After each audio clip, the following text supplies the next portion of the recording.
Destiny, domination, deceit.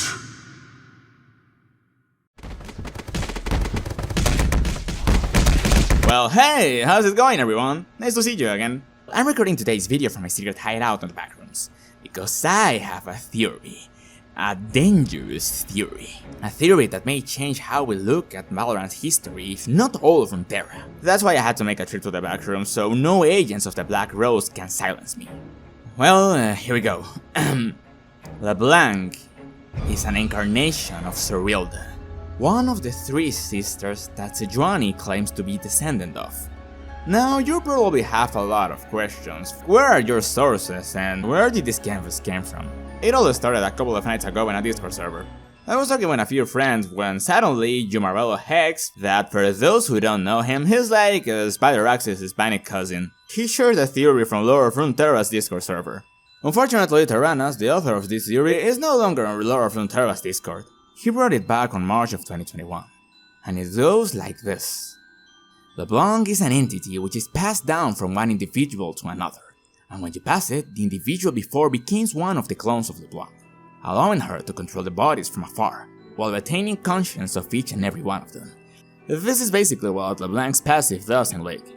When Leblanc drops below 40% health, she becomes invisible for 1 second and creates a mirror image that deals no damage and lasts for up to 8 seconds. We can say that she summons or passes her essence to another body and uses a copy to deceive her opponent. There's also a mention of this ability in the old lore, back in the days of the Journal of Justice. Leblanc used to be a mantle passed from one matron of the Black Rose to the other.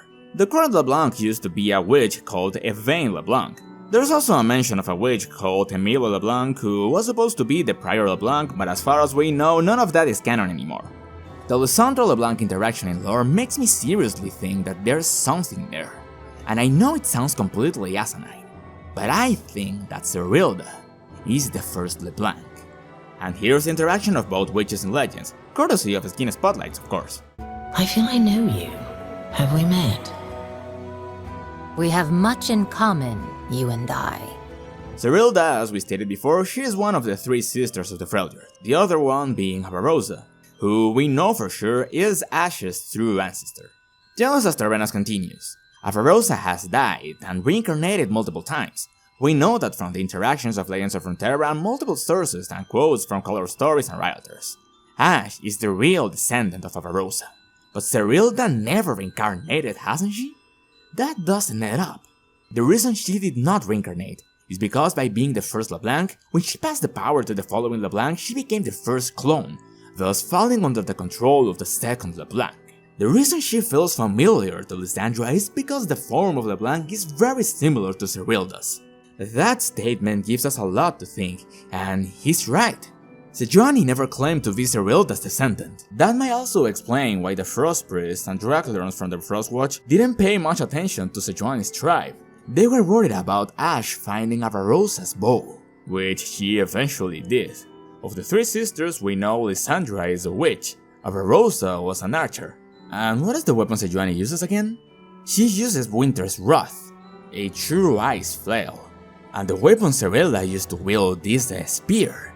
We know that because we have that same spear in the game, Serilda's crutch. All this evidence shows us that Sejuani is not Serilda's descendant. This also gives way to the idea that if Serilda is the first Leblanc, when Lysandra condemned everyone to lock away the Watchers, she counted in the magical power of Serilda to lock away the Watchers. That she didn't actually die. It was a ruse. The Serilda that died in the Battle of the Holding Abyss was a clone. And considering Serilda's magical power wasn't locked away to block the Watchers, that's why the ice is starting to melt and the magic that Lysandra cast isn't enough to hold them back, because the spell didn't include Serilda's power, only Avarosa's.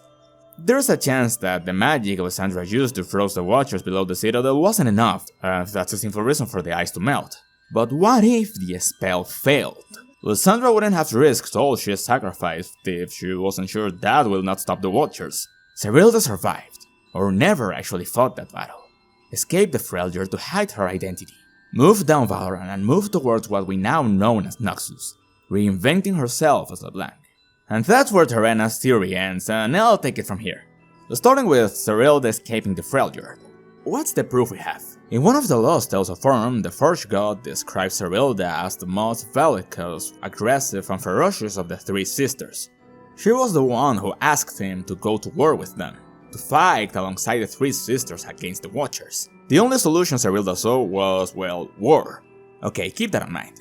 We know that the Black Rose has been in control of the Immortal Bastion and Noxus for millennia. Well, actually it's been just 1,000 years, but well, yeah, millennia.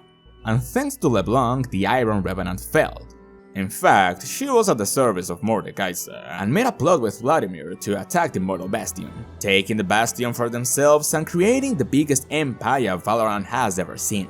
It sounds very similar to what the Iceborns made on the Freljord. And it's very weird that the principles of strength in Noxus, strength, vision and guile, are very similar to Mordekaiser's principles. Destiny, domination, and deceit. There's a simple explanation for that, actually. When Jericho Swain founded the Trifarix, he made it based on the Iron Revenant's legend. To dominate your opponents, you have to be strong. To reach your destiny, you need to have vision first. And deception requires a handful of guile. Before he became the Iron Revenant, Mordekaiser was a barbarian, a war general of all called San Usal. We may argue that these barbarian tribes based their conquest on the teachings of the three sisters of Freljord, because, well, destiny, domination, and deceit are very similar to the personalities of the three sisters. Deceit aligns very well with Lysandra. I don't think I have to explain why Leblanc or San Usal remember Lysandra this way. And destiny could easily refer to Avarosa. It was Destiny the one who brought Ash to the tomb of the Frozen Queen. That leaves us with Domination, the most violent and bellicose of the three sisters. The one who defied the celestial gods of the sky, the Aspects.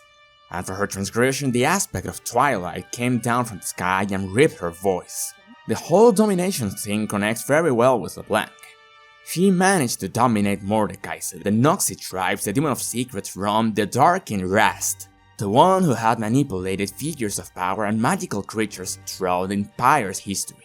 And if we follow this theory by the book, from the part where the Zerilda who fought in the Hollow Abyss was just a clone, that might explain why apparently LeBlanc has no fear. After witnessing the Masters of the Void, I don't think Mordekaiser or Vladimir are that scary. Other thing that always bugged me was the demigod status of the three sisters. We know that Lysandra managed to survive all these years because of her magic. She still has the gift of the Watchers. But how do the other sisters look like? How did Serilda look like? Or how would she look like today? LeBlanc literally means the white, and she is also known as the Pale Lady. But how pale LeBlanc truly is? How grotesquely pale for Elise to point out how pale she is. Let me tell you, Elise's skin hasn't seen the light of day in at least a handful of years. So if these sort of freaks refer to her as the Pale Lady, that means that LeBlanc's skin is not human. She has the skin of one of the three sisters, a true Iceborn. And I know what you're thinking. In other splashers, she looks like a normal human being, but those are just illusions, smoke and mirrors. If we take away her magic and makeup, she'll probably look like a white viper or something like that. Besides, isn't it weird that when the three sisters lost her senses, only Lysandra learned how to walk in dreams? But what if LeBlanc's magic was what Serilda learned in that time? The magic to change bodies and create illusions. There's also a small connection we can make between Serilda and the aspect of Twilight, the one who ripped her voice, and LeBlanc and now Zoe. I don't really think their Pale Lady has a revenge plot against her. But if she keeps her memories from when she was Serilda, that makes a lot of sense actually. And that might be it for today. Let me know what you think about this theory in the comments down below. Anyways, I need to find my way out of the backrooms. Remember, you can like, subscribe, hit the bell button, and blah blah blah and all that stuff. Thank you all for watching, and see you all next time. Bye bye!